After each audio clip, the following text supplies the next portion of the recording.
દિલ્હી આપણું રાજધાની એને ધણી વગરનું કરી નાખ્યું. તમારું નામ ખાલી બોલી દો. મારું નામ ભલે સ્ટે ભાઈ મારી આમ સ્ટે ભાઈ ઓય સાંભળો જે અમારી આમ આદમી પાર્ટીની સભામાં આવી અને પોતાના 2-4 માણસોને મોકલી અને કેજરીવાલ સાહેબ ઉપર જે સવાલો પૂછવામાં આવે છે એ ભાજપનું ષડયંત્ર છે. અને જે સવાલ પૂછવા આવે છે એને હું આ માધ્યમ દ્વારા જવાબ આપું છું કે એનો જવાબ અમે જે નિર્દોષ સાબિત થયા છીએ ને એ છે. એટલા માટે ગુજરાતમાં અમારી સભાઓમાં આવી અને જે ખેલ કરવાનું ભાજપે ચાલુ કર્યું છે ને એ વસ્તુ એ ભાજપ ડરી ગઈ છે ને સાબિત કરે છે. મોરબીના રાજનગરમાં આમ આદમી પાર્ટી દ્વારા એક જાહેર સભાનું આયોજન કરવામાં આવ્યું. આ સભા દરમિયાન એક એવી ઘટના ઘટી જે સવાર સુધી તો આખા ગુજરાતમાં ચર્ચાનો વિષય બની ગઈ.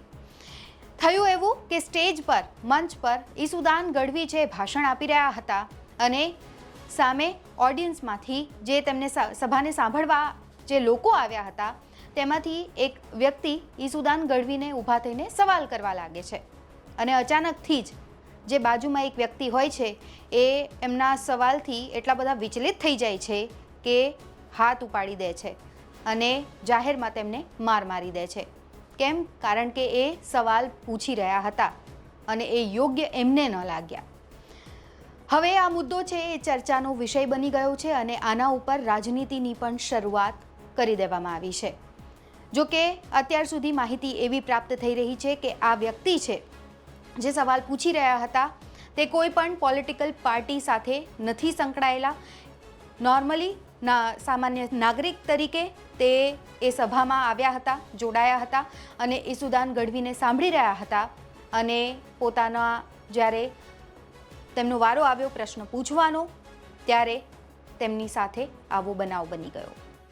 મોરબી જિલ્લામાં જે આ જાહેર સભાનું આયોજન કરવામાં આવ્યું હતું તેમાં તમામ આગેવાનો અને પ્રમુખ પણ જિલ્લાના ઉપસ્થિત હતા. આ જનસભાનો એક વિડીયો છે, આ સોશિયલ મીડિયા પર ખૂબ જ વાયરલ થઈ રહ્યો છે અને આ વાયરલ વિડીયોમાં આપનો એક કાર્યકર ઈસુદાન ગઢવીને સવાલ કરનાર યુવકને બધાની સામે લાફો મારતો નજરે પડે છે. આ વિડીયો સામે આવતા જ હવે આપના પ્રદેશ અધ્યક્ષ ઈસુદાન ગઢવી સવાલોના ઘેરામાં આવી ગયા છે, જે બાદ હવે ભારે હોબાળો થઈ રહ્યો છે.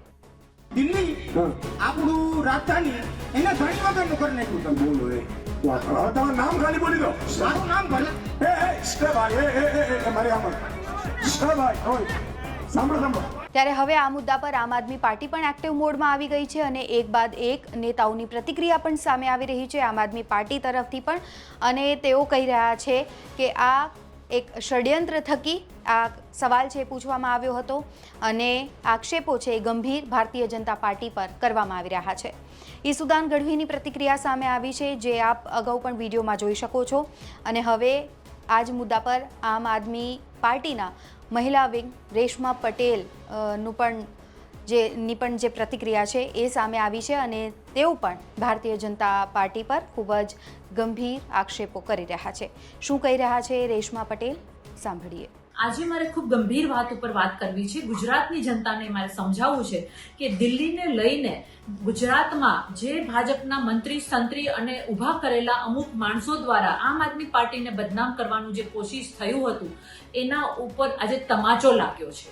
આ તમાચો એટલા માટે લાગ્યો છે કે અમારા દિલ્હીના પૂર્વ કેન્દ્રીય મંત્રી સત્યેન્દ્ર જૈન આજે નિર્દોષ સાબિત થાય છે.